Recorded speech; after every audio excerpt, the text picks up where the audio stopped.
This is Primitive Outfitting, and you are listening to The Gritty Bowman. Chicken, wow, wow. Wow. Nice. And I'm not standing on my high horse saying I shoot a self bow, because there's no way in hell I'm shooting a self bow.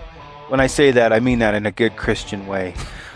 As far as Cecil goes with me, I mean, I could really give a crap about that lion too much. And all I was looking at was the tip of Aron's arrow. And it was like this and this, and then it was kind of shaking, and then it went boom, solid like a rock. And I'm like, oh.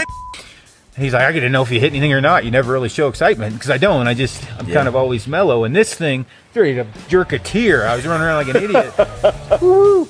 You know, if you ever talk to anybody from Africa, they're all about hunting lions because they eat people. Yeah. The compound, I have total confidence. With this thing, I'm like, yeah, maybe. But the way that America works, we're so soft, like softer than baby. All of us, basically. The shooting errors, I'm going to call it Matrix effect. I panicked. And you told me the first day we got here, you said, I'm not really hunting the deer, I'm hunting the shot. What do you mean by that? Well, with a trad bow, you know, we all know the limitations. So, you know, it's you're always looking for that perfect opportunity to get a really close, open shot that you can close the deal on. Yeah. You know, and be efficient. So that's what I'm always looking for. It's not the biggest deer or whatever. It's always that perfect scenario to reduce as many variables as you can to just, you know, make sure you make a good, clean kill. So as soon as he shot it and I saw that arrow go into its heart, I was kind of stupefied, and I dropped the camera immediately after it ran off to give him a high five, because I was like, it never works out. You hit it. Yeah, I was like, you hit it, the stock worked, nothing ran away, we're not going to be tracking all Day night, one, you know? one stock, one buck. when I turned around and looked at Aron, he had the biggest shit-eating grin on his face I've ever seen. He's got his hand up, and he's got the camera like pointed to the ground. I'm like, the deer's right there. Yeah. Okay, folks, welcome to the Gritty Bowman podcast. We're coming at you from Alberta, Canada, and I've got a few guests here on the show today that will join me on this. We were on a mule deer hunt here in Canada, and we've got Bryan Broderick, who's been here before, Lost Arrow Films. We went to your place and hunted whitetail in Alabama. Yeah, well, he hasn't been here before. He's been on the podcast before. It's first time in Alberta, right? First time in Alberta. Yep. And we got David Brinker from Sitka Gear, and it's been a fun week, a really fun week. It certainly has. It's only Thursday morning. Thursday, all day. So we started Monday. Yep. On this hunt, and you'll have to move that mic. Yep. You got to make sweet love to the mic. Yep, actually. closer. Yeah, it's got to be real close. There you go. That good? Probably. Feel like you're making out with it? It's awkward. Right there, I think. So, Tickles maybe. This is the same. This is the same hunt that Aron and I came on last year with Lander, and where Aron shot that monster buck with his recurve. I just saw that today. That was a stud. Yeah, well, I've got a broken watch, and it's right twice a day. That's kind of how that buck worked out. He must not have looked at his head before he shot, huh? No, I was looking right at its horn. That's how it believed me. It was going horn ass, horn ass, horn ass. And I let her go. No, that buck is just That's a good representative from up here too. Like just that quintessential heavy Alberta prairie mule deer. That's just a beauty. Awesome buck. I felt real good till I saw that one today. I was like, I know. I thought I'd actually really done well this week. And then he pulled that. He's like, well, let me show you the one I got last year. Yeah, I did not do that at all. That is not true. We put all four of our racks inside of his from last year. Well, that's funny, though. Last year's trad buck is significantly bigger than this year's compound buck. Yeah, so there is big deer here, and I can hold out for about 5 to 7 seconds. So we're going to talk a little bit about the hunt and sort of our experience here in Alberta this week. And I think we really ought to start with Bryan, because you're very enthusiastic about this place, having never been here before. Yeah, it's great. What did you think about it? Well, I didn't expect to be successful, number one. So I just thought I was going to come have a good time with you guys and blow a bunch of stalks and, tote the old struggle stick around. And it's a deadly stick. The deadly For the love stick. of God, PBS will be and calling me that next lasted week. about 4 hours. So into the first day. I know. When I saw that, I was like, holy cow. Because, Lander had a little rough patch last week, getting hunters all tagged out, Yeah. What was his success ratio on archery this year? Do you know? 100% shot opportunity. Yeah. Lots of shot opportunities. Lots of shots, but I think they shot killed 2 in 3 weeks. So that's 12 hunters. And make sure not paint a bad picture, because your dad was up here. How many he got? David Brinker's dad was up here. Yeah. My dad did not get a shot. He had opportunities. He had I guess. opportunities, though. He passed up a shot the first day he shouldn't have. Yeah. So there's lots of deer here, but I think he went 2 for 12. Yeah, and I think at least last week, from what my dad said, the weather played a factor into that and stuff. He's kind of hit and miss. We had perfect conditions this week. We did. The we were weather dropping was bombs incredible. on your moms this week. It was epic. I couldn't believe it. Yeah, just that wind is just it's like you were saying yesterday. It's like your savior and your worst enemy. I mean, you can certainly get close to him, but yeah, most of the time, at least on my stalks, you're just the way they lay, because they lay facing away from the way the wind's blowing to get it out of their face. So most of the time, you got to approach them in a side wind, and a side wind is just miserable to try to shoot an arrow in. It doesn't matter what kind of weapon you're shooting. So that's the challenge. You can certainly, you can dang near jog to 80 yards of them if you have the undulations and you're not on the skyline. But man, once you get in there close, it's like shooting an arrow in that wind is really challenging. You got lucky because you didn't really have any wind, and we had soft dirt to walk. I mean, we just, Aaron actually killed one before I did. He did it in 3 hours. Let's just kind of go in consecutive order here. Yeah. I mean, we were eating lunch, and Aaron's like, I got one dead. So day one, we Brinker and I are hunting a different unit, and you and Aron were in an area. Yep. And so we split up that morning, and Brinker and I hunted out there with Ryan Harder, good friend of Aaron's. Hunt Harder. GS on Instagram, guideservice.com. And everybody give him a like. He's very single, semi-disease free. Oh, God. Semi. So I've watched Aron and Ryan punch each other all week. And he almost choked me out, by the way. I think we should get that out of the way. I was 3 to 5 seconds from hitting the ground. And hey, look, there's Lander touching himself. They were wrestling in our apartment, here at the... Well, I choked him out the first night, and then the next night we were playing. He said he's never got you. He's wrestled with you a million times. Yeah, and he's never even come close to getting you in any kind of compromised position. No, and like immediately once he got the wrist, he wasn't playing. He got his arm around my throat, and I mean he squeezed and leaned back as hard. I mean, honestly, I was going to talk to him, like never do that to anyone, because that's how you break a neck. You don't twist to break. Yeah. You lift, right? Yeah. He pulled on my neck. I guess I just don't know all these rules. Well, I was thinking, am I usually running? Shoot? I guess I just haven't broken any necks. He had his forearm on my Adam's apple. I heard. I was in the room, and I was close to blacking out. It was getting a little intense, and I was like, "How long is he gonna hold like that?" When was this? Was I asleep? This was the night before we got here, and this is what I hear. I hear, and I'm like, I think Aaron's gonna pass out. You know how I bump everybody like in the side with my head? Like I'll come up, it's goofy, I always do it, and I kept doing that with him. And I'm sure immediately he thought, here's my chance. His neck's exposed. And I choked him out the night before, and he got a hold of that thing, and he wasn't letting go. He literally locked in and leaned back with all his body weight to the point I'm like, and I mentally thought, I'm not going to tap out. And it got to the point where I'm like, I'm going to pass out. I'm going to hit him. Yeah. And I hit him in leg about as hard as I could. I saw Aaron's arm go back, like behind him, and then I saw Ryan Harder's eyes open wide, and then I saw him loosen his grip, and Aron just went wham into his thigh. So I cheated.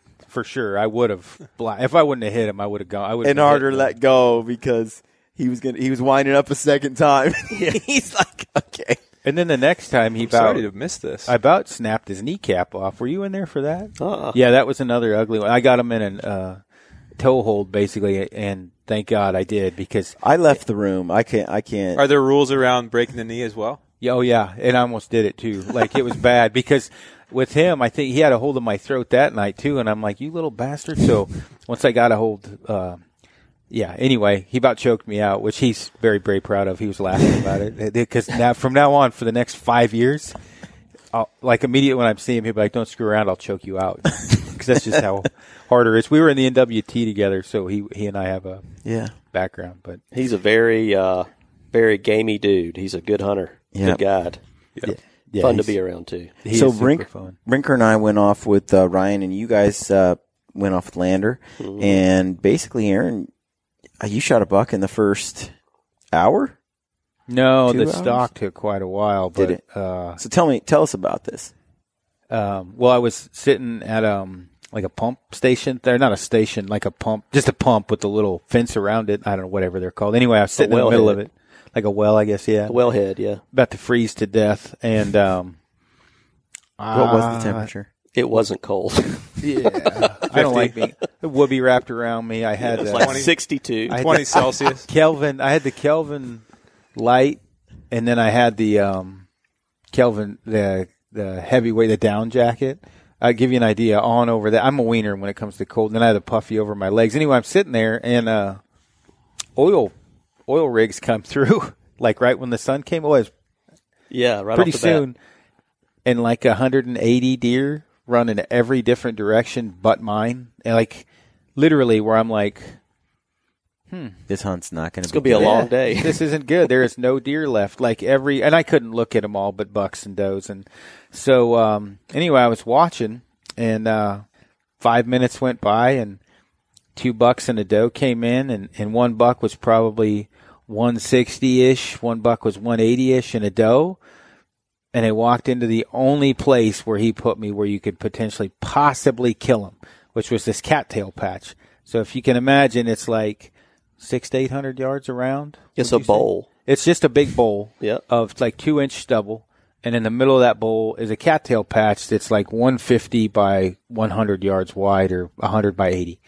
And they went in the cattails. I was like, holy cow. So I called Lander and I said, get over here. I got to, I'm going to go on a stalk or whatever. So I started the stalk and way earlier than I should have because I have no patience. And I got those Rimrock stalker thingies, the socks. By the way, people, great product. They do not hold out cactus at all. I got hit by 2 snipers on the way down, just dropped me like a sack of just boom, hit the ground from prickly pear.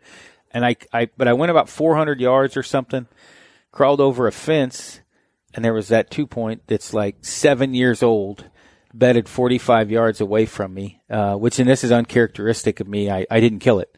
I was like, man, I've shot a really big 2-point a few years ago, and I'm like, man, I really want to shoot that one in the cattails. So I waited a while, and I thought, I'll just sneak back out into the stubble around him, and he'll blow out the other way. And what I'm leading up to here is there was a lot of luck involved in this. He did not do that. He ran right around and straight into the cattails. And I'm like, I just screwed up my chance. Lander's going to kill me. Like, he's probably going to yell at me because I'm doing everything he tells me not to do, pretty much. And big deer stood up. Big deer laid back down. I'm like, well, the forked horn just helped me because now I have him marked. And I'm condensing this down. I got to the edge of the cattails. And I'm like, well, I'm here. Lander said to wait till 5 and they'll stand up and shoot him. And it's like 11. Yeah. 11:30. Yeah. And that ain't happening, right? There's no way. So that's not Aaron's forte. Oh, hell no. No. And I literally, I thought, you know what? I'll just pick these cattails apart and I'll find them. And, what I found was there was a hell of a lot more deer in that cattail patch than I had first initially realized because there was horns sticking up everywhere, parts and pieces, because the cattails are, what would you say, 6 feet tall or something? Oh, yeah. Yeah. I mean, they're tall. They're up there. And so I'm kind of trying to, like, hypothesize where the hell I'm going to actually shoot one of these damn things from. And I'm sneaking around on the outer perimeter of the cattails, which is quiet because it's like cattails and then like a dirt circle and then thick brush and then the stubble field, which is dirt. And anyway, I got to where I was like 65 to 85 yards from all the deer or something like that. And I thought, you know what, if I can get to that inner ring, I could probably get a better shot. And the entire time I'm waiting for every deer to erupt out of these cattails. And anyway, super long story, trying to shorten it down. I see several bucks and a couple of them are dead asleep, like the horns facing up. And I'm trying to figure out which one to shoot, right? Like I'm not 100% sure which deer is which. And anyway, I got to a point where I was 35 yards and that deer that I shot was asleep, and I basically shot him. I cut the top of his heart off when I took the shot. It was about 35 yards roughly because I'm not 100% sure I was ranging cattails or not. And when I shot, it was a great shot, but he ran straight uphill into the stubble. And the first thing I thought of was, man, Chuck Adams is full of shit because I smoked that deer, and he is running straight uphill, but I broke his offside leg in half, which was pretty crazy. A pass through. I shot through the meatiest part of the shoulder because of how he was bedded, and then it cut the top of his heart, and then it broke his offside leg in half, and I couldn't find the arrow. It was a total pass through. It was a cutthroat broadhead? It was a cutthroat, yep. And I'm assuming it's a kind of a bone breaking broadhead. You know what? How's that? It's a single bevel, and one bevel's one way, one's the other, so it twists. It's actually a super pain in the ass to pull out of a broadhead target.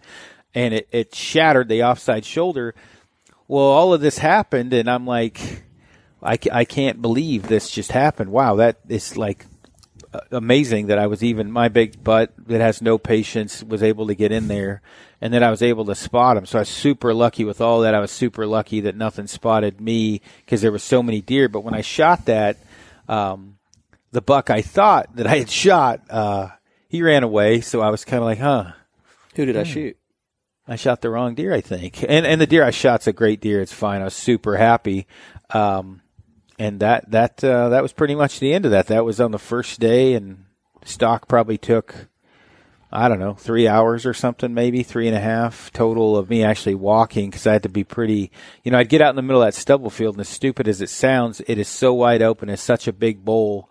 I would lay on my back and put my binos up so I didn't have this big silhouette, and I would glass the stubble or the cattails for 20, 30 minutes just to make sure everything was, I guess, clear and there was nothing standing up or feeding. And then I didn't low crawl or anything. I would just walk, and I'd go 100 yards, and I'd lay back on my back and watch. And I was having a moral dilemma because I'm way too aggressive all the time of, do I just bomb it, right? Do I just fly through the stubble and get down there?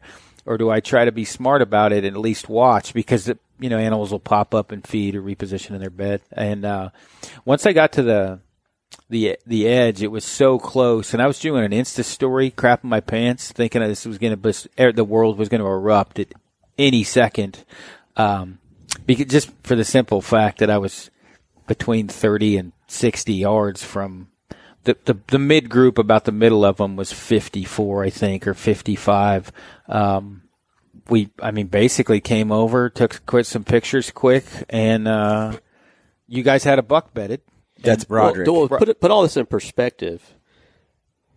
To get a mental picture of where he killed this deer. Yeah. If you could imagine a football stadium and all the stands going up around the football field is bare dirt, basically. It's just basically bare dirt with just an inch or two of stubble sticking up. Mm-hmm. Just enough to make noise, which sucked. Yeah. It's basically bare dirt, and then the football field would be 4 to 6 foot tall cattails. So if you can imagine trying to stalk down stadium stairs wide open, you're just silhouetted. It's like being on the moon. It is funny because you look around and you're like, huh, Did you drag that thing here? It just doesn't look like a spot you'd want. It doesn't look like a spot. I mean, you could see where the deer would want to be there because there's no way anything could approach him. Right.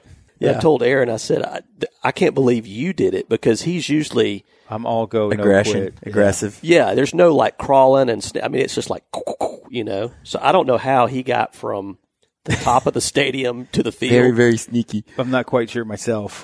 Blind house luck is a lot of it. That just the deer did not look at me at a specific time, and I was able to pick a window to make the shot while they were bedded, because that was the hardest thing, was trying to move glass until I got a broadside position with no cattails in the way, and I ended up having about a 4-inch wide hole that was about 26 yards in front of me to shoot through, and that was the only thing I was worried about. And honestly, I had mechanicals and I had cutthroats in my quiver, and like I told you yesterday, I will not shoot a mechanical again through any type of where there's any chance of me nicking anything on the way through, because once they open, you're pretty much you're up creek without a paddle and a strong current, because they just start to dive, because obviously it's deployed. And so I shot, and it was a good shot, and I still don't know how he got from the top to the bottom without getting pinched. I got a broken watch, and it's right twice a day. I have a question for you, Aaron. Like, what's your advice to guys that are out there and they're hunting and they see a deer bedded in a place like this? What does a guy do? Does he go for it? Does he not? What do you tell yourself? Call the guide and ask him to take you somewhere else. I was just going to, I think a lot of this is so, and we've had multiple things happen this week that is so dependent on each person, meaning what would I do? I'm super aggressive. Like your stock, I would have done exactly what you did. I probably would have screwed it up, but I would have done pretty much what you did. In the case with you, I think Carter thought your deer were blown out, and you just were like, I'm going to sit here, and another deer walked under, and you killed it. If you would have been like Pop Smoke 2 minutes early, you would have blown out a deer that you killed. Right. So for me, and this is coming from a guy that I'm not like an expert mule deer hunter by any means. I've killed a bunch, but it's not my passion. I certainly don't know as much as a lot of other guys. But the way I've been successful is making. As you know better than anyone, I am extremely aggressive, but knowing the time when to just keep it in my pants and not be aggressive is a big part of it. And that, with what you saw, it took everything I had in my being to not just go down there and try and shoot one. Is if you see a deer like that, multiple things. We had coyotes around. Would the coyotes blow this deer out? What are the chances of other deer being around? And if you do blow those deer out, are they going to run in and blow the deer out? Take your deer with it. Which happens badly here. It's bad here. So for me, I had different, I guess you could say, like a target reference point to where I thought, all right, if I get to the fence, I'm going to wait 15 minutes.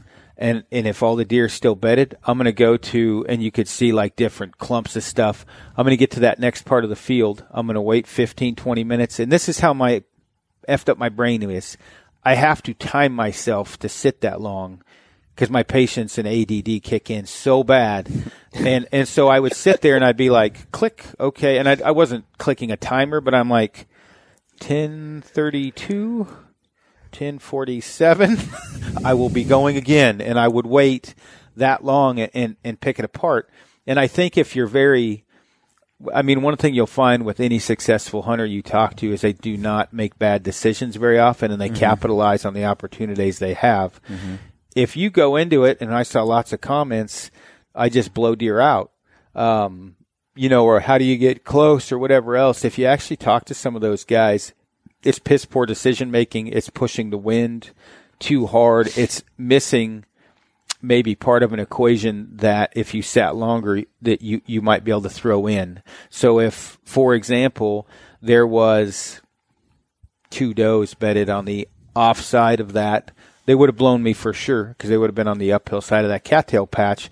So I glassed forever with the spotter before I left. One of the other things I did is as goofy as this is, that 800-yard stalk was in those goofy-ass rimrock stalkers, because I thought, you know what, I'm thinking right now, I'm clear once I drop in this drainage. What if I wasn't clear? What if there was 12 does, which we saw yesterday or all week long? that I blew out, and the only thing safe they have to go to is those cattails, and that'll blow out all of those deer. So my stalk 800 yards away was an actual stalk where I had to be extremely quiet and I had to be very methodical, glassing every few steps. If you can do that, and if you're very confident in your ability to make that happen, which I was not, I really had to be patient. I think go after it. Yeah. I think if you have any doubt and there's a better, let's say a 180 buck bed's in there, and you think you have a better option somewhere else, take a look. If that 180 deer might be the only 180 deer of your lifetime, and it is very hard to do this, you may want to pop smoke on that specific stalk, wait for it to get up that evening, feed, and hope it rebeds the next morning, and then go after it. Because there's some animals, especially on public land, once you blow them out, it's going to be very, very difficult to get back on them. Yeah. In this case, that was the only. I knew if I didn't make that work, I probably wouldn't hunt the rest of the day because oil trucks probably pushed. I think you killed the only other deer that was left. Yeah, we only saw a few does come into the coulee we were watching, and one buck. And when I got in the truck with Jeff, he said, "Did you see the buck there?" And I said, "Yeah, I saw him." He goes, "Okay, we'll go look for another one." And I said, "No, that one's perfect." Yeah, and your buck is super cool. Yeah. Yeah, and he said, "Well, we could do a lot better than that." And I said, "That's a buck that's in a stalkable position. The wind's perfect. I got a long bow.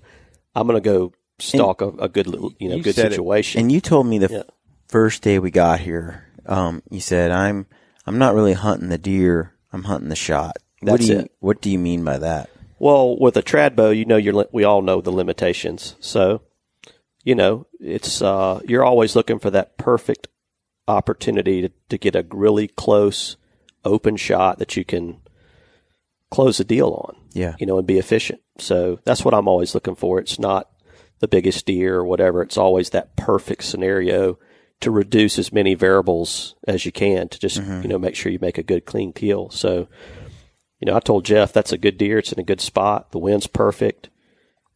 He said, "Well, let's go." You told him the night before, I think, that like, yeah, as far as antlers and stuff go, and like your dream kind of like something you find like amazing is high and tight, you said. Yeah, and I've actually killed a few mule deer, even though I am from Alabama. I've killed half a dozen, mule deer. Killed one toad, didn't you? Yeah, I've killed some big ones too. 200. Yeah, 200. I've killed one in the 180s. I mean, I've killed some good ones. Yeah, but it's not that I was hunting them. It's just the first one that gave me a great opportunity, So, but I told Jeff I really love high and tight, real narrow, tall. I just love that character for some reason. Same with whitetails. I love whitetails that are real tall, but that's the first deer we saw, and he was high and tight. He was high and tight. And he said, "Let's go look for those another antlers." one. Almost look like they touch. They're so cool, so yeah. close. And I'm like, "No, let's just go after that one." So, and I was ready to go right then, because he was 10 yards below this little cliff area. 10 yards is a great range, so I was kind of interested in doing that. Then some does picked him up, and they seem like they're just starting to get interested in does a little. Yep, they are. And he followed him into some plum thicket, which that's what I call them. I don't know what they are, but anyway, bushes. They went in there and bedded, and that's where they were. So we made our landmarks and where we were going to go, and we got set up above where we saw my deer last. And Jeff was going to sit up top and watch and spot for us, and Aron and I were going to move down the hill just a little bit to see if we could spot him. And we both got the same instructions that Lander always gives us, which we did not follow at all. No, not one bit. He says first rule was don't try to see him. Don't push. Don't try to see him, and wait till he stands up around 5 to go feed before you try to kill him. Yeah. So that lasted about 30 seconds. Maybe 5. And so as soon as we made our way down, this little notch. This crew is sort of notorious for ignoring. Going rogue. Yeah. Yeah, we got down, and I was telling Aron. But everybody here especially you and Bryan and Aron, I don't know about you, Brinker, but Bryan's killed more whitetails than then Who'd have thought it? Yeah, I mean, your experience behind a bow is vast with actually killing stuff. Not shooting at targets. So. Right.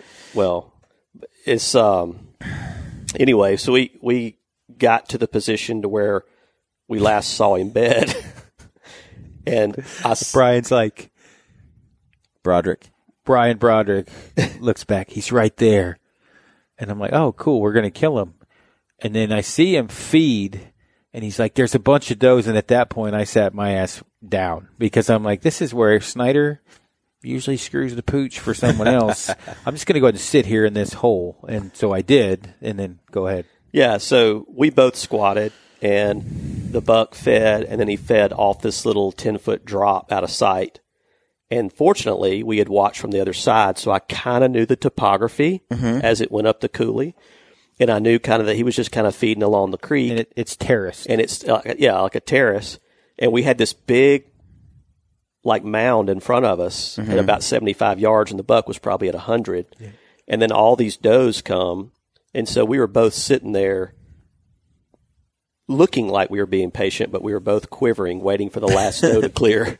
Because we were ready to go full tilt Peterbilt on this thing. They were honking on it, too, making noises. That fawn was just, meh, meh. Yeah. It sounded like an elk mew. It was making such a loud noise, and they were just bawling like crazy down there. Finally, the last doe, as soon as her head got out of sight, I turned around to Aron and went, let's go. It's on like Donkey Kong. And we hit a cattle trail, and we literally just fast walked up this cattle trail. The wind was perfect. It was going from our left to the right. The deer were going to left to right. I jumped down. We went straight hard right to get way up, get downwind of them. Mm-hmm. And we got to a spot to where we'd probably gone 75 yards. Yeah. And I was about to cut over to try to look down. And I thought, no, it's not going to hurt to go a little farther to be safe. Yeah. And let them just come to us. Yeah. And so I made that decision to cut back right, and we went about another 50, 75 yards, and then we curled around. And as soon as we curled around and stopped. I was taking a step and looking over the edge, a step and looking, and then I took my third step and looked, and I saw antlers come up below us and then go back down. And I turned around to Aron and said, he's right blank there.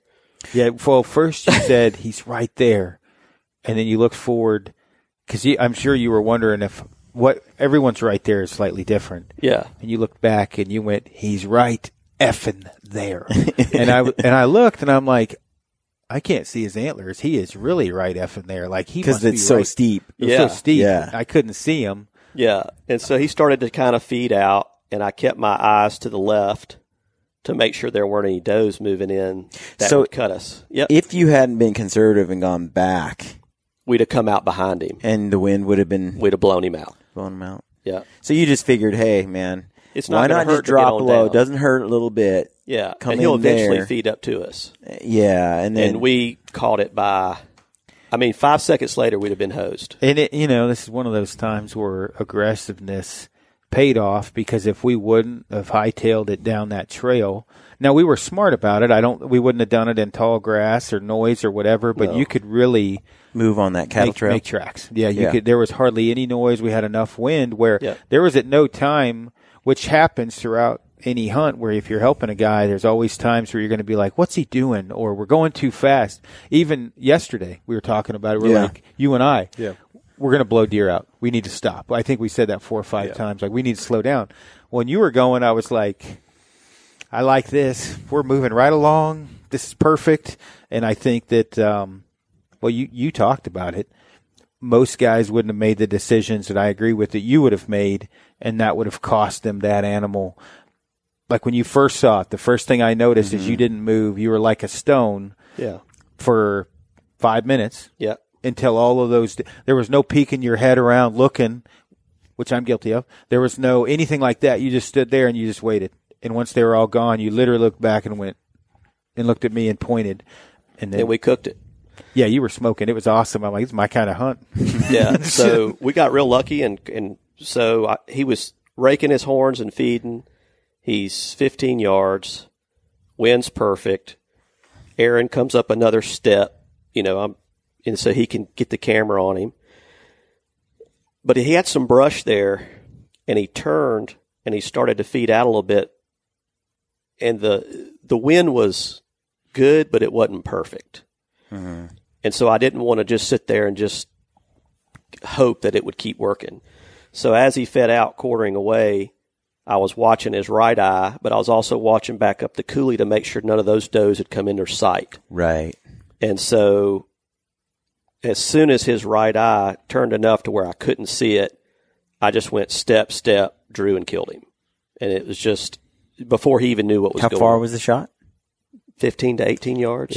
It was pretty tight. Dang, that's close. Yeah. My only job was to not screw up the camera, which I still did because I hunted with the trad bow last year. So well, for all this to pan out, as soon as he shot it and I saw that arrow go into its heart, I was kind of stupefied, and I dropped the camera immediately after it ran off to give him a high five because I was like, yeah, it never works out. You hit it. Yeah, I was like, you hit it, the stock worked, nothing ran away. We're not going to be tracking all Day night. one, one stock, one buck. When I turned around and looked at Aron, he had the biggest shit-eating grin on his face I've ever seen. He's got his hand up, and he's got the camera like pointed to the ground.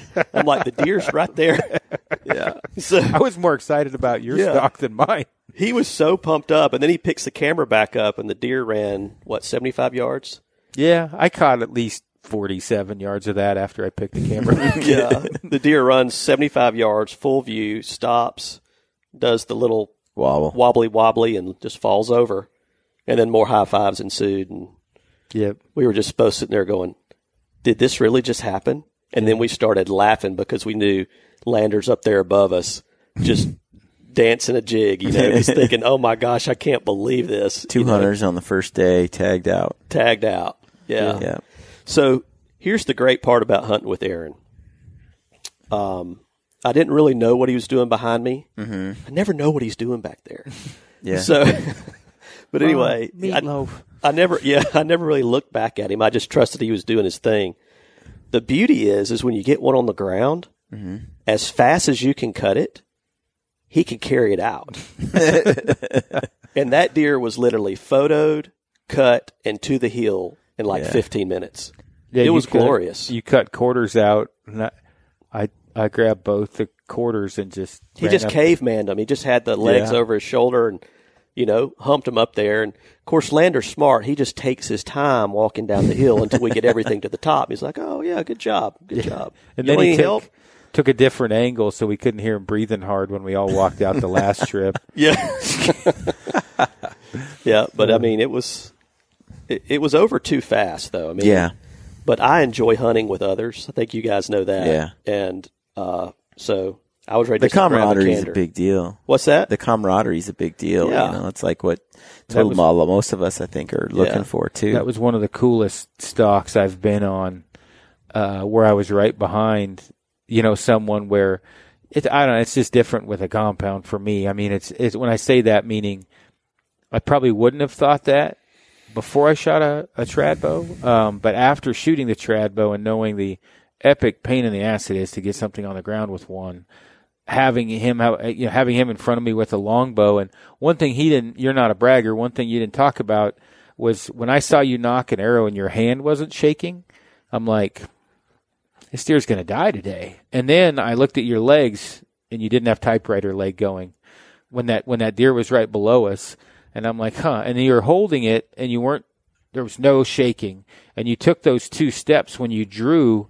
When you came to full draw, I think you wait probably a second before you release. At the most, yeah. I'm watching all these telltale signs, mostly because I'm thinking of how quick I need to grab my binos to see if I got to watch it run away with an arrow sticking out of it or if it's going to die.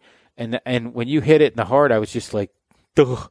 I just could not, but you just crushed right through its heart. It was amazing. So when I was watching all that different stuff, which I talked to you about immediately, you don't really get that anymore. I'm assuming you've killed enough or whatever it takes. I mean, you did not shake at all. So I seem to shake afterwards for some reason. Like I get excited, like it like the flood hits after the shot is when you feel that tremor, I just don't know. I think I'm too focused on what I'm doing, you know. Was it always like that, or how much of it is to do no. with all the experience and stuff? No, the first deer I shot with a bow, I'm not ashamed to say it, I was shaking so bad that when I turned around to hang my bow up, I fell out of the tree stand. Yeah, it was only like 12 feet off the ground because my grandfather wouldn't let me get very high. I guess he knew what he was dealing with, but I literally fell out of the stand the first time. I was shaking so bad I couldn't control my legs and my feet. But I guess that's a point that was at 12 years old with a bow and arrow. And you're how old now?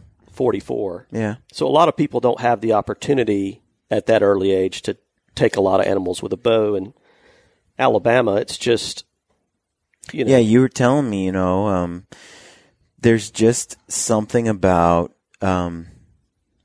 killing that makes you more efficient at killing, and hogs and Alabama whitetails are some of the hardest animals to hunt with a bow, just because they're so wired and so smart. They are. And it's, you get a lot of opportunities, and you get a lot of opportunities to fail.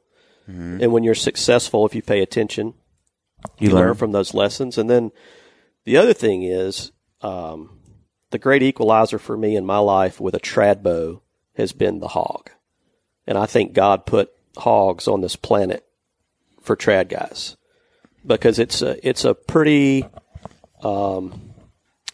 even playing field. Yeah. But they are by far the most difficult animal to efficiently kill with any kind of bow. Yeah. Their vitals are very protected.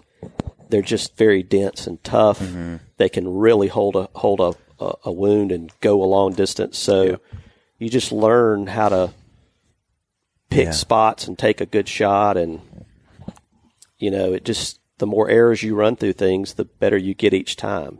Everybody learns from every shot, I think. Yeah. So it's just been fortunate to grow up there in that environment and get to shoot a lot of stuff, Yeah. So, but I was excited. Yeah. So it was just kind of comes afterwards now, Yeah. So. Well, that same day, Brinker and I are over on some other area, and basically I saw a buck that morning that I really liked, a big, heavy 3x3 kind of buck, and I was like, wow. I saw him from a distance, and he was kind of high, like you were talking, and tight, and I was like, oh, that's a cool deer, and so I watched him go into a canyon. Then I got over there and I saw some different deer, but not the one I wanted to hunt. And so I left them and I looked all over some more. And then later we saw this buck again. It took me a while to get to another vantage point, and I saw a nice old buck, an old deer. And I knew he was pretty stalkable where he was at. So I got in above him.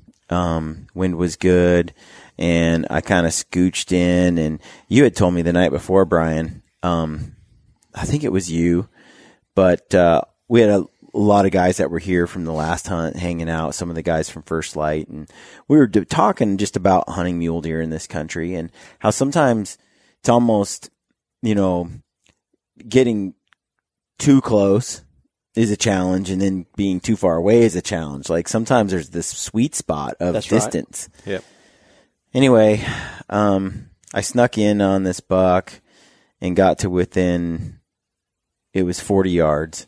I was 30 yards above him, but he was behind a big giant bush. So it didn't do me any good because that bush was gigantic. And I was like, he could just stand up and walk straight downhill, and I would never get the shot I wanted. So I had to move diagonally down the hill to get in place. And so I did that. I got down there, and ironically, David ends up killing a buck in the exact same spot. Same bush, right?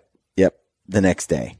So, but as you as I'm slipping down in place, I actually turned the camera on, up on the hill and pointed it at the bush.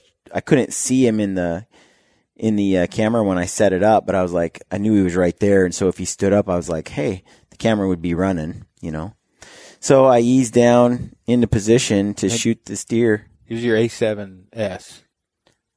correct? No, it was the FS5. The FS. What? Just to give an idea, how far you're 40? Mm-hmm. Did you have it on 28 or wide? Because I'm only asking because I didn't ask you before. I was looking at the video and I'm like, how the hell did he pull that off? That was epic. Yeah. What power? What'd you leave it on? I used the 1 to 400 lens. You had it on 1? And it was on 1. Okay, gotcha. All right. And it was up above. So it kind of was tight. Like, you can't see anything else. It was like a security cam, like on top of a building. And it's shooting down into the and parking it's the lot. widest angle I had at that point. I couldn't go any further backward or any closer. And so it's a point where I was like, man, I wish I had a 70 millimeter lens. But I had the 1 to 4. It was pretty tight. Yeah. Thankfully, though, he actually stands up. And he fills the frame pretty good when he does. And center frame. Like you meant to do it. Yeah. I got lucky. Yeah. I set the camera up, and I was going to think about shooting from that spot. So I sat there for a little bit, and I was like, you know what? You're glad you didn't, though, because from that angle, it was so thick. And the wind was just whipping on the top. You were there. Did you have a heavy wind up top, and then when you slipped over the edge, it was whipping. Yeah. When I slipped down, you're in brush when you're on your butt about as high as your shoulder or above your head even. So I was in that, and I was kind of weaving my way down, and this is where I made a mistake. I feel like I got too close. Like I told Bryan, I told all you guys, I started to see his antlers, and there was 2 bucks side by side, and so at first I started to freak out because I couldn't really see before what he was. I just knew he looked old and heavy. So when I saw all these tines just sticking out everywhere, I was like, that is a freak nasty buck. And it took me a while to realize it was 2 different bucks. I had the same issue in the cattails. I had no idea what exactly was going on because there's too much you crap can't see in the way. anything with their horns. Tine and tine and tine. So. And you ended up shooting the wrong deer. Yeah, which I'm happy with the deer I shot. It's just when it ran off, the body of the deer I shot was bigger than the body of the other deer. But I've had a couple people say, well, why'd you shoot if you didn't know? And I'm like, well, I knew the body and I knew the horns. I just don't think they understand when there's that much brush. Yeah. And you know what the vitals are. Yeah, I could see the entire body, and then it was a cattail patch where the head was, and that other one was 3 yards back. And so it's looking like... I thought mine were touching. Yeah. I thought they were laying... intermingled almost. You're like Alberta Brokeback Mountain deer. Huh? Totally. I was like, this, because at one point, one side of the rack completely moves and the other one is still. And so you're like, whoa, that was a trick of the eyes, right? Yeah. And I don't think people realize how thick this little these brush patches are. Yeah, they're not laying out in the open field. No, they're buried thick. And so when he moved his antlers, I was like, oh, okay. That's a different deer. And then I thought, is it possible he's laying next to a shed or something? It's weird, right? And then you start to realize, oh, there's 2 deer because it starts to move. And so then I sat there and I got spotted basically. And the buck stands up and looks right at me. And I had ranged that spot just a little bit earlier. It's basically 40 yards. So, and I'm sitting there kicking myself because had I just stopped 3 yards further up the hill, I could have waited till he stood up and shot him. Yep. No pressure. But I just kept having to get a little closer and just around this bush and just get a look at those antlers and just peek a little more and see what I had. I was so into it, and so I pushed it too far. Buck pins me, and for an hour, the video runs, and he just stares at me, and he does this. It's cool video to watch because he puts his head down, pretends like he doesn't care, and then boom, he jerks it back like, did you move? And it was this red light, green light game that we played. You ever play that? Yeah. And he's trying to catch me moving, and I didn't. And so I sat there stone still for nearly an hour, and he bedded a couple of times, and then as soon as he bedded, he jumped right back up and looked. And I didn't move. This was just all part of his survival game, right? Yep. And I just was surprised he didn't blow out. But something caught him. He kept looking right at me, but he's looking through me, Yeah.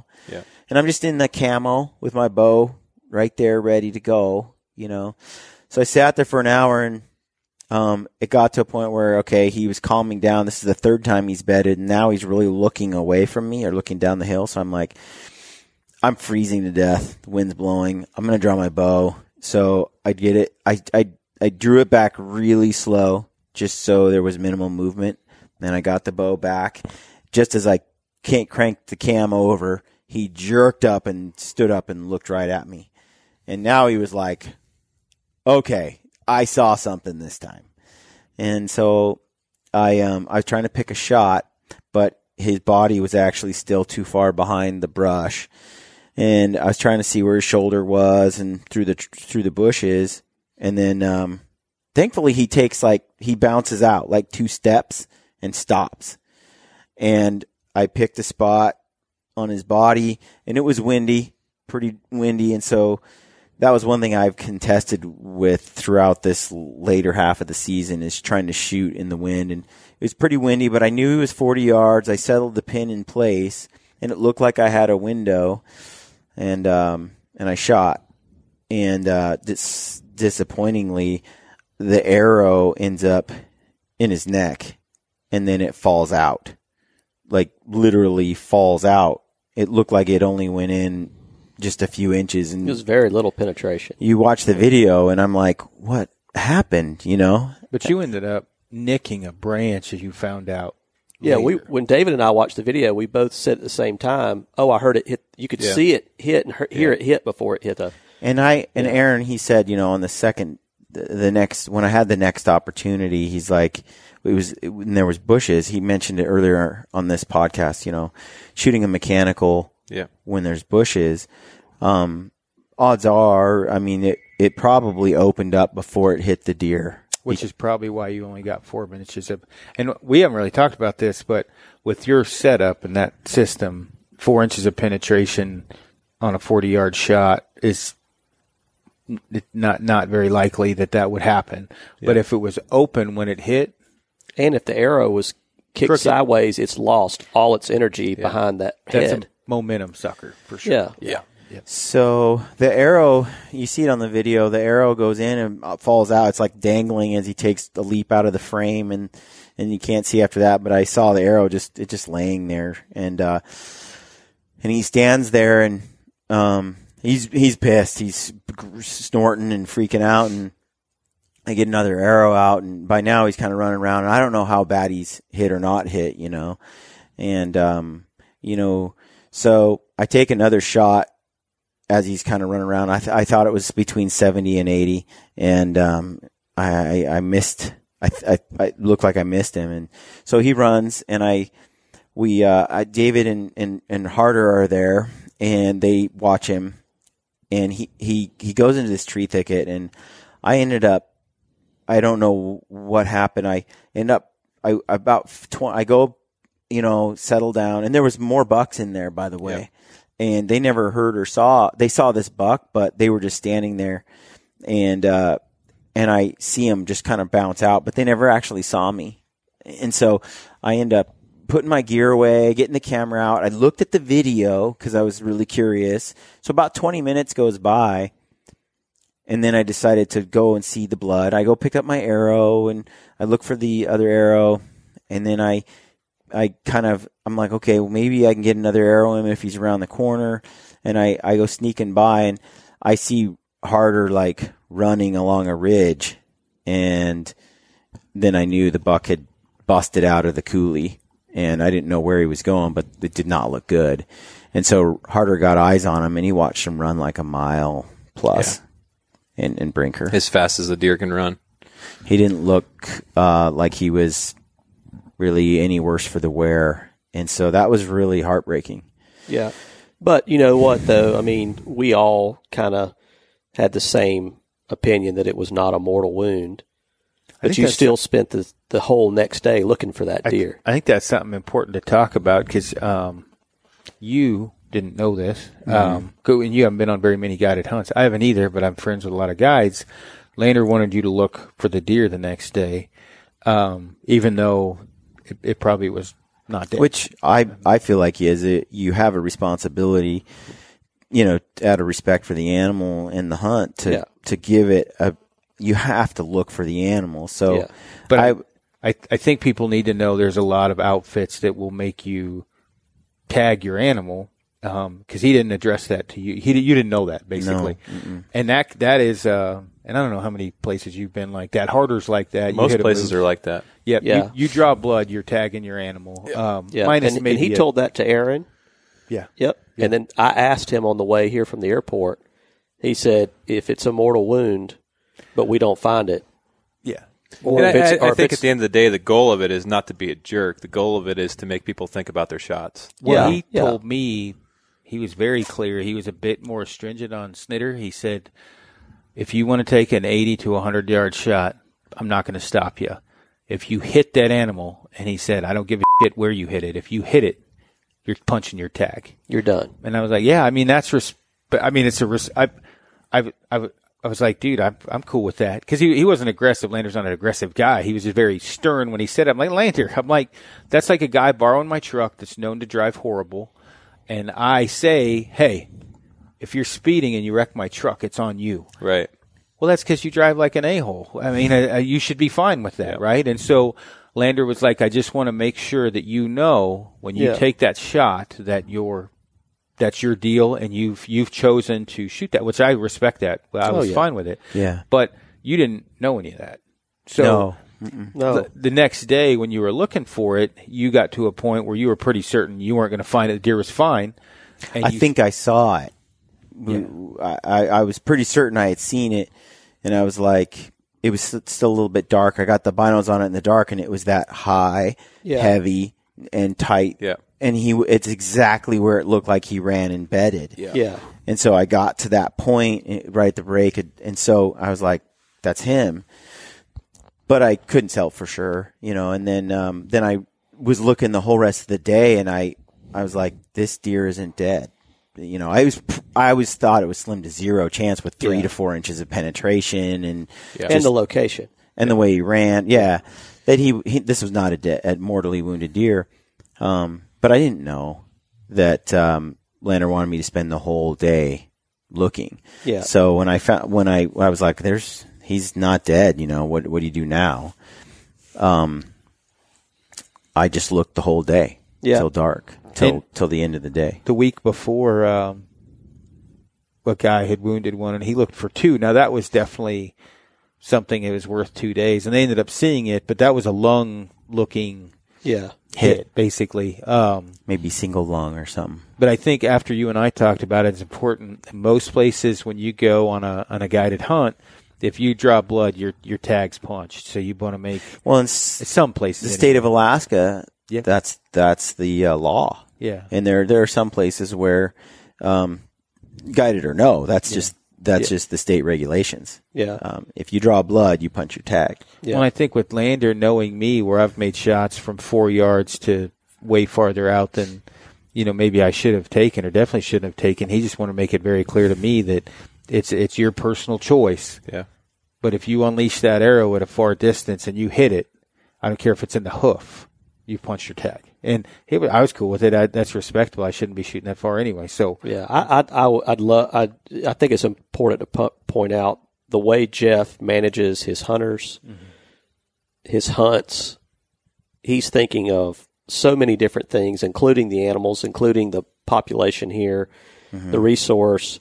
But he's also, he does a really good job of instilling the right ethics and how you should respect the animals and how you should conduct yourself when you're doing this, because at the end of the day, we're out taking an animal's life, and that's a major responsibility and it's a major burden on us as a hunter.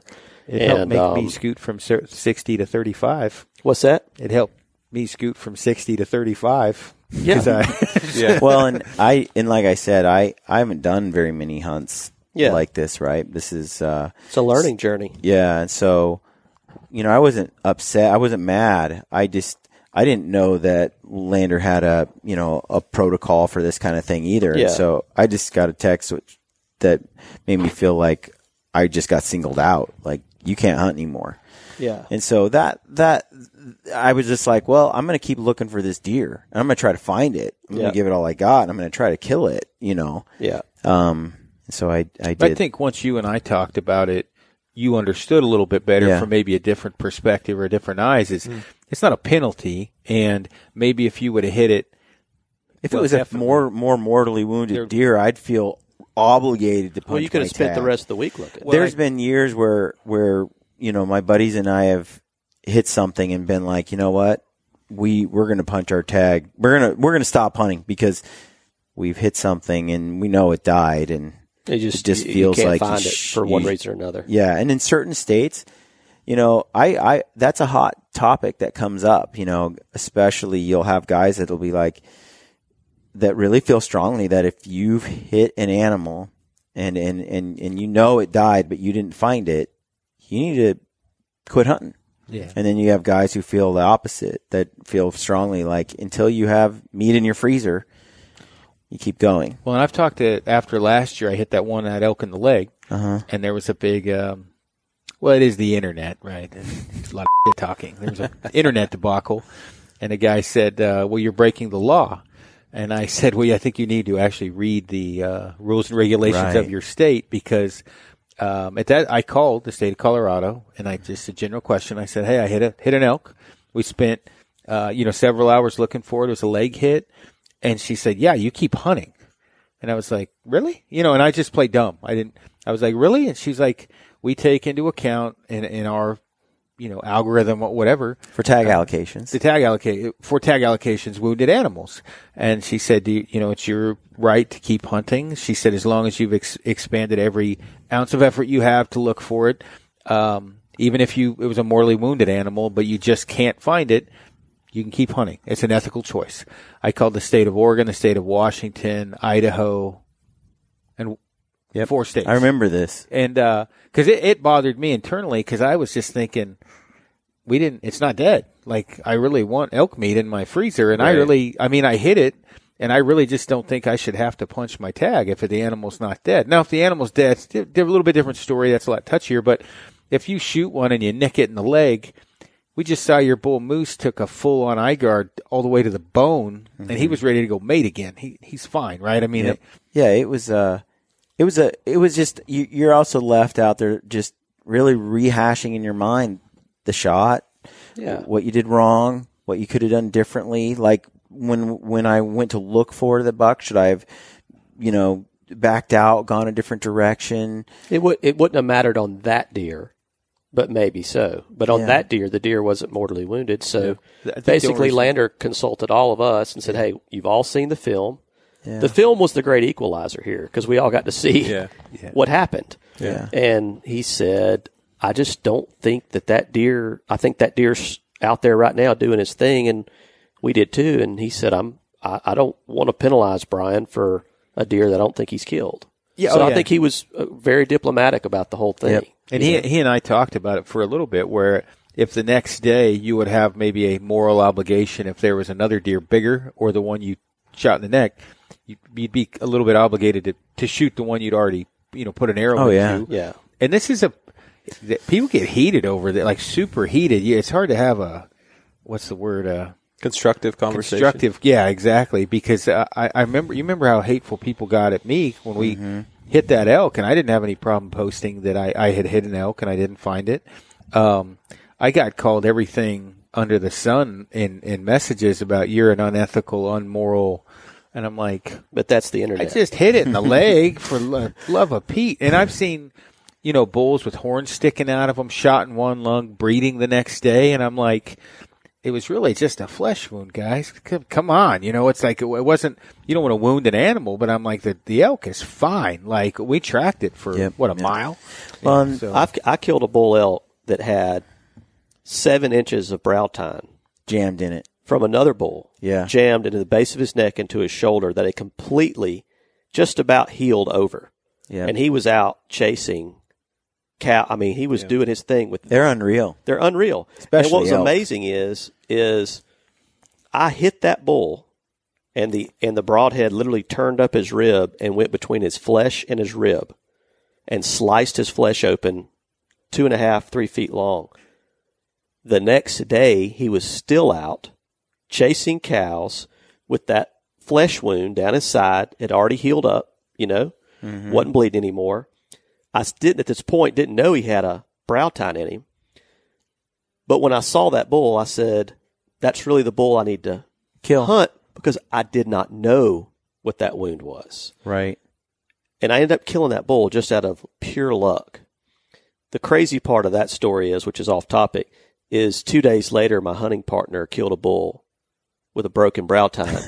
No way. And when we pulled the brow tine out, it was the brow tine off that bull. Oh, you're kidding, dude. No. That's so bad. But there was a bigger bull in that herd when I killed the bull that I'd already hit. I really would have loved to have gone after, but I didn't. But your deer just wasn't. It just wasn't a. Yeah. It was just a flesh. And I told you that at the time. Yeah. Yeah. You didn't. You know, it's hard to take that message, and the reason I told you that is because I personally don't like it when people try to tell me what I want to hear, which is, "Oh, I'm sure we'll find him, buddy." Like, because then you get excited and you stay awake all night, and you're. Yeah. I would rather hear the cold hard truth right off the bat, because you're not in the right state to be level-headed in that point, because you want so badly to believe, like, maybe I got an artery.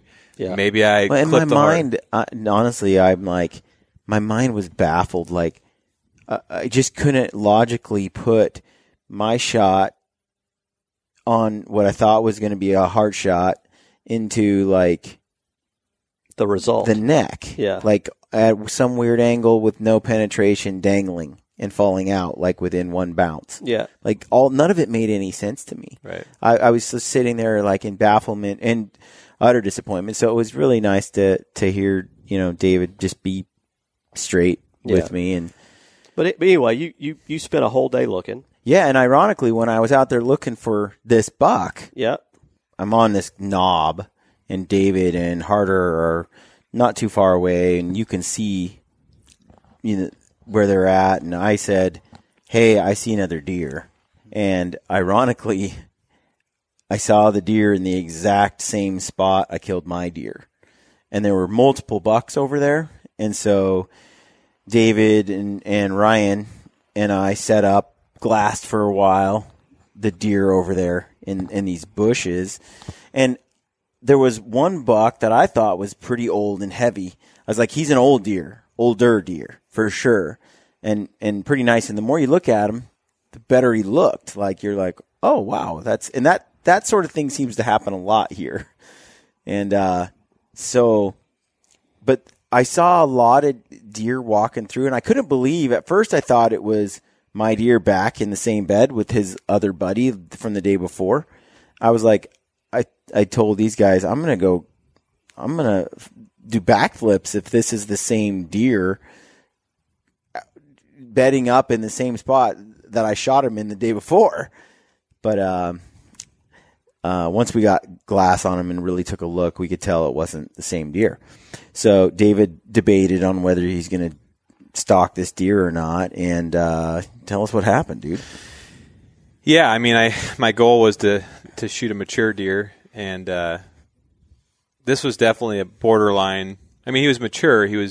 Our guess was, what, 4.5, or something like that. And the day before, I had stalked a really nice old buck a few times, which is so same lucky. buck.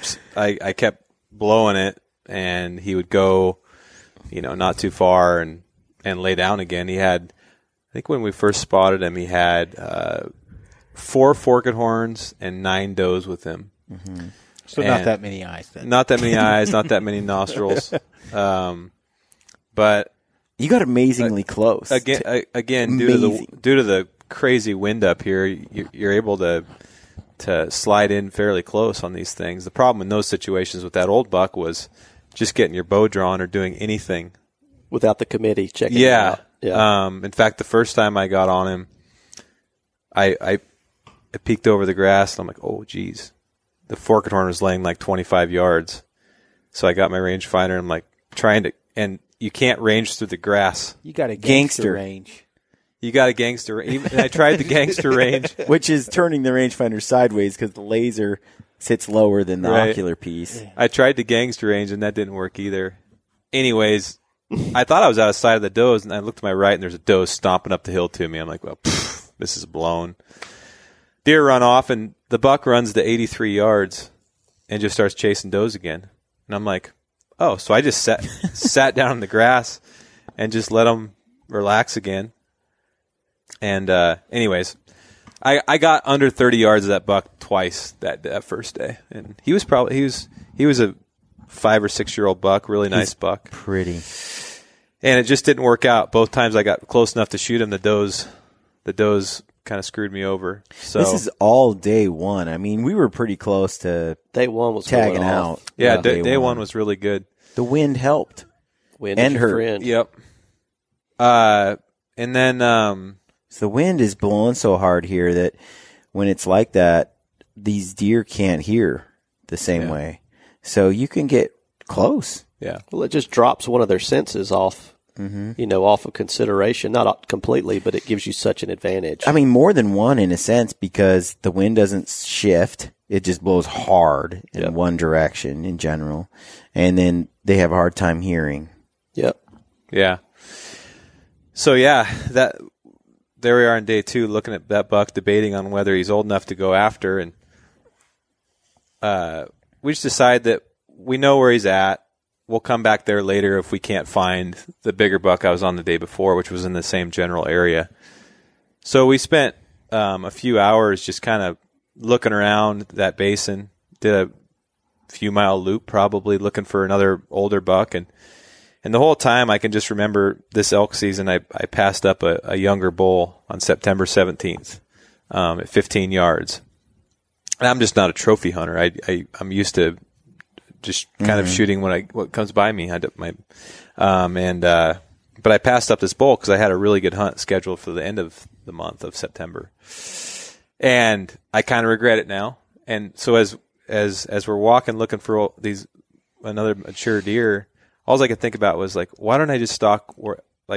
Don't leave a deer to find a deer.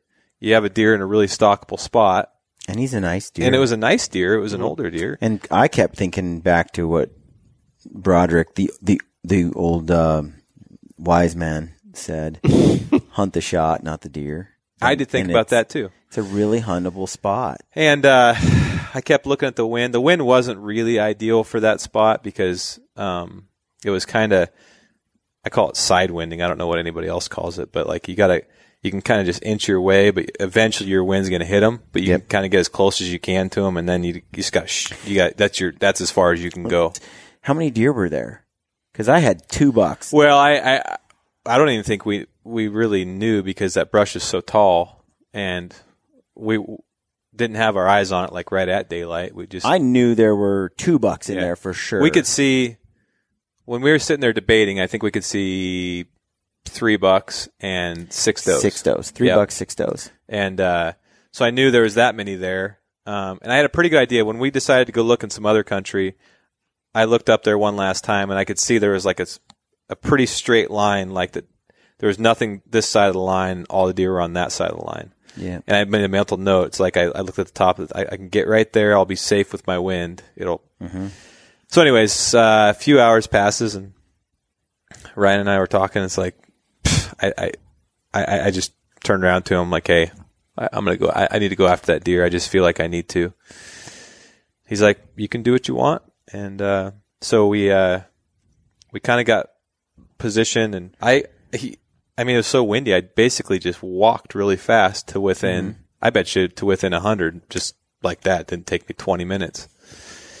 And I get up on top of that hill, and my plan was to just go to a spot with my side wind, glass the heck out of that area, to know I can go to the next spot and let my wind go down and just do that through the whole brush pile because I couldn't, or the patch of bushes, I couldn't see out ahead of me. It's like, I don't know, what is that, 5 feet tall? Yeah, or 6, 10. Yeah, I mean, it's pretty tall. I mean, if they lay down, you can't see them. There was a spot where there's a hole. When we were watching him earlier that day, I don't know if you remember this or not, but there was a couple spots where he'd be standing up and you could only see the top of his horn. Yeah. I'm like, man, that's going to be tough to get a shot. Because there's a hole in that hillside. Yeah. And they just tuck in there. You can't see, and we've talked a lot about it this week.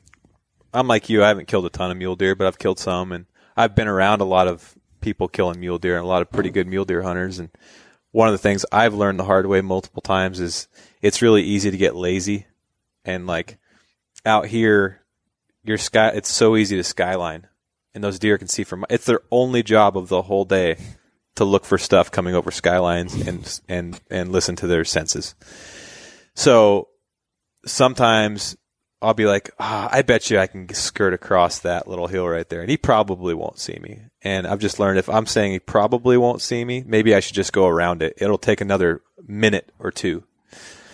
So in this case, I was like, I'd scoot to a spot, glass the heck out of it, couldn't see anything, back up. Instead of staying in vision of the bushes, I'd back out of vision of the bushes, go all the way around to the next spot, scoot in there, glass, nothing. I think I did that 3 or 4 times.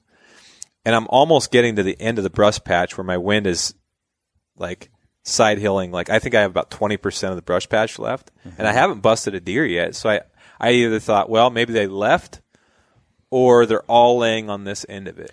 Right. You think you're safe to keep moving. But I was kind of in my last spot. Because if I get any further, if they were there, they got me. Yeah.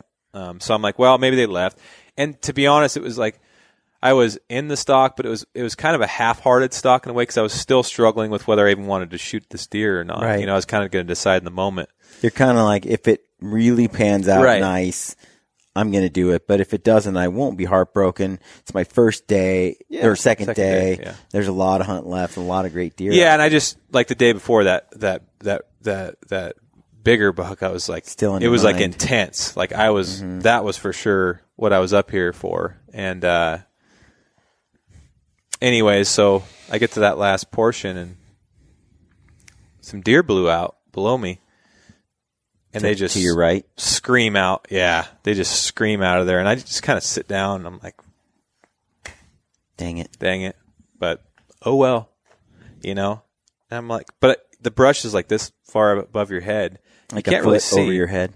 Yeah, and I'm like, you were sitting down. Yeah, I was sitting down. Yeah. I was just sitting down, like just kind of thinking, like in the sunshine, kind of tired. I forgot water at the truck, and I hadn't drank water for a while. Ryan forgot water too. We both forgot our water that day, which don't ever do that. He's folks. only your guide. Hunt harder. I figured he'd have water in his backpack, and we both just forgot to grab water before we left the truck. I drank all mine. Yeah. So I was sitting there. I was really dehydrated. My stomach was starting to hurt. I was so thirsty, and I'm like, "Gosh, I better like at least put an arrow in the string and look," because the deer were earlier in the day had spread out all along it. I shouldn't just assume they're all gone. And I put an arrow in the string, and I'm like, "Oh God, there's a buck." So you started to get up just a little bit. Just a little bit. I just peeked over the edge of the brush like this with the arrow in my string. I mean, I didn't really think I was going to see anything. I'm like, "Oh boy, there was a buck like 25 yards below me," and I assumed it was the buck I was stalking because it looked like a mature buck, and that was the only mature buck that we'd seen in the brush patch. Yep. And I got my rangefinder and just peeked up, and I hit him it was 28 yards. And I actually drew because he was at that moment in an opening, but by the time I got up to draw, he was out of the opening. And I'm lucky because when you draw in this country and you stand up, like you're either going to get a shot or they're going to see you. They're either going to see you or not. So you're making the commitment. Like right now I'm going to shoot, otherwise he's gone. Yep. Well, I did that, and just out of pure luck, his head was like buried in this brush to where he couldn't see me. So I was able, because I didn't have an ethical shot, I was able to back off, let down, and sit down, and just try to pick out the next opening he might walk through. And I noticed about 20 yards ahead of him, there was a hole about the size of a watermelon.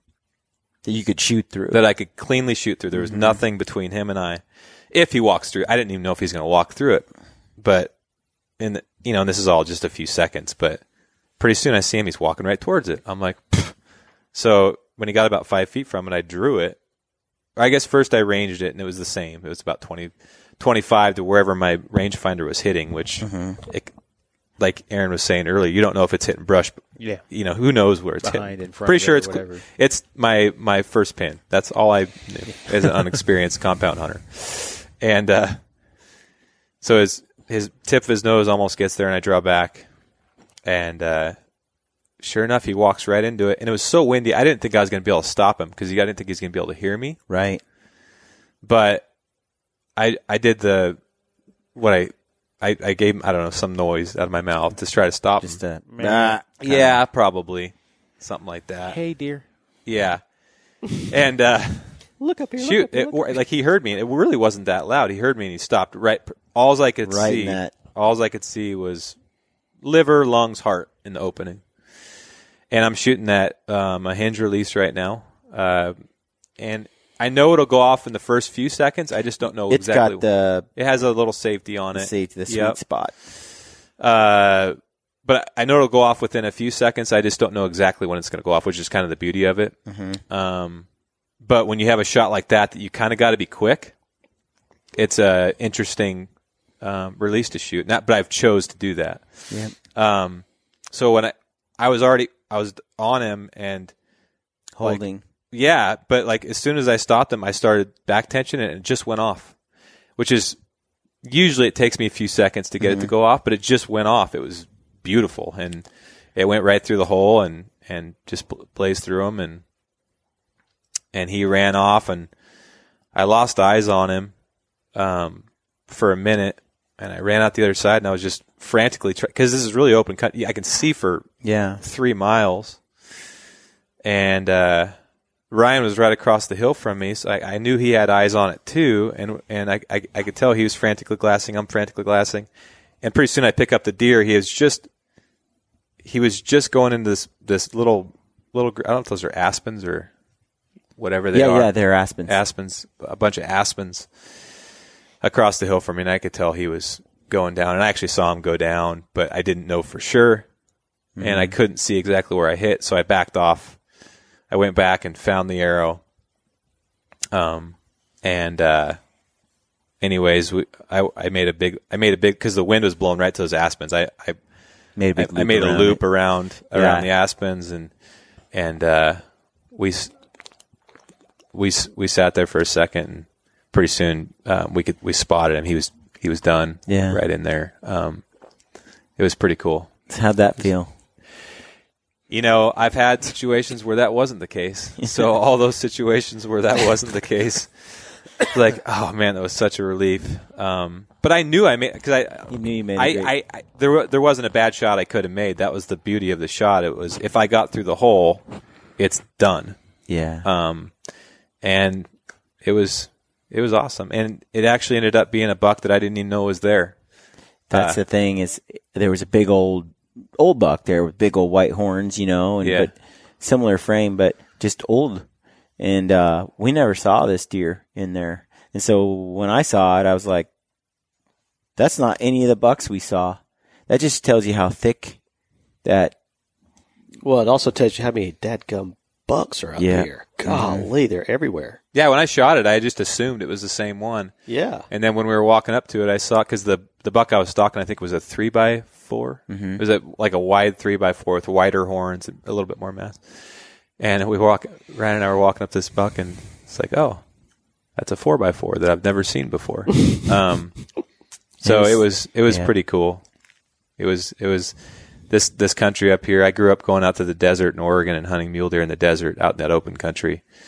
And the challenge there, you have the same challenges with skylines and shadows and stuff, but you have way more noise and no wind to deal with. So this brings along a whole nother set of challenges in terms of just the wind and the challenges of shooting in the wind. And then also there's more undulations in the desert. There's sharper canyons and stuff. It's just so open where we're hunting just farmland, basically, It's challenging, man. And those big bucks, like we were watching one yesterday, that you tried to stalk. Yep. That thing, there's nothing bothering it. Hasn't been hunted this season to our knowledge. And that thing was just on edge the whole time we were watching him. A magpie would fly by and he would just... That thing looked old as dirt, too. Yeah, and I think he's just survived and so that was long. new ground that hadn't even been hunted. And there's so many coyotes up here. There's no mountain lions, allegedly. But we've seen billions of coyotes. Yeah, there's so many coyotes up here. I think maybe those things just are bothering them so much. No, but that thing came off the arc. I mean, it was... I don't know how old that deer was, but it had been 7 or 8 years old. It was regressed and it was had a big really Roman nose. It was old. I was excited to chase him, but so David, like you went to the hinge this year. Yeah, share a little bit of that. In 1907, only 41,000 elk remained in North America, and in 1950, only 12,000 pronghorn remained. Today, there are more than 1 million elk and 1.1 million pronghorn. Why? Because hunting is conservation. In 1937, hunters actually requested an 11% tax on guns, ammo, bows, and arrows to help fund conservation. That tax so far raised more than $8 billion for wildlife conservation. Altogether, hunters pay more than $1.6 billion a year for conservation programs. No one gives more. It's obvious that hunters care about animals, and yet we actively hunt and kill them. Many people cannot understand this dichotomy. How can we both care about animals and also kill them? It's a question that I challenge all of you to consider. Here is an excerpt from the Gritty Bowman film, Alberta, with a quote from Fred Bear that describes my feelings on this subject.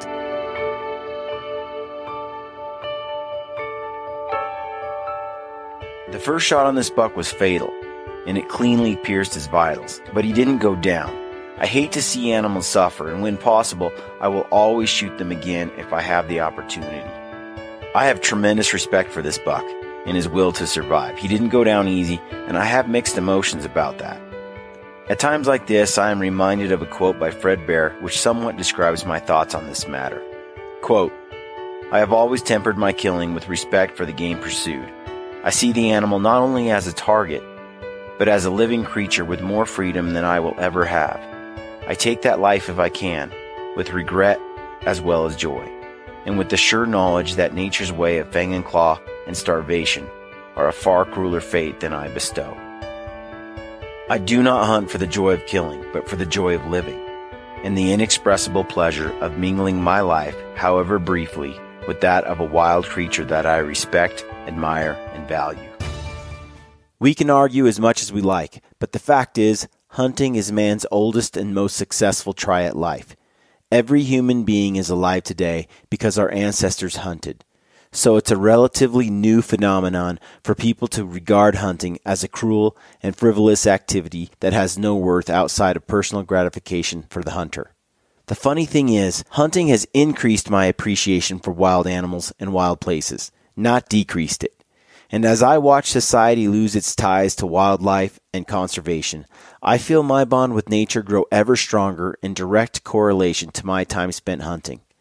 I understand now more than ever that hunting is the greatest hope for creating the next generation of true conservationists. Never stop sharing your passion for hunting in the outdoors. Our wild animals and wild places depend on it. As always, good luck on your hunts and stay gritty. This is Ty Stubblefield, and you're listening to the Gritty Bowman. Gritty Bowman.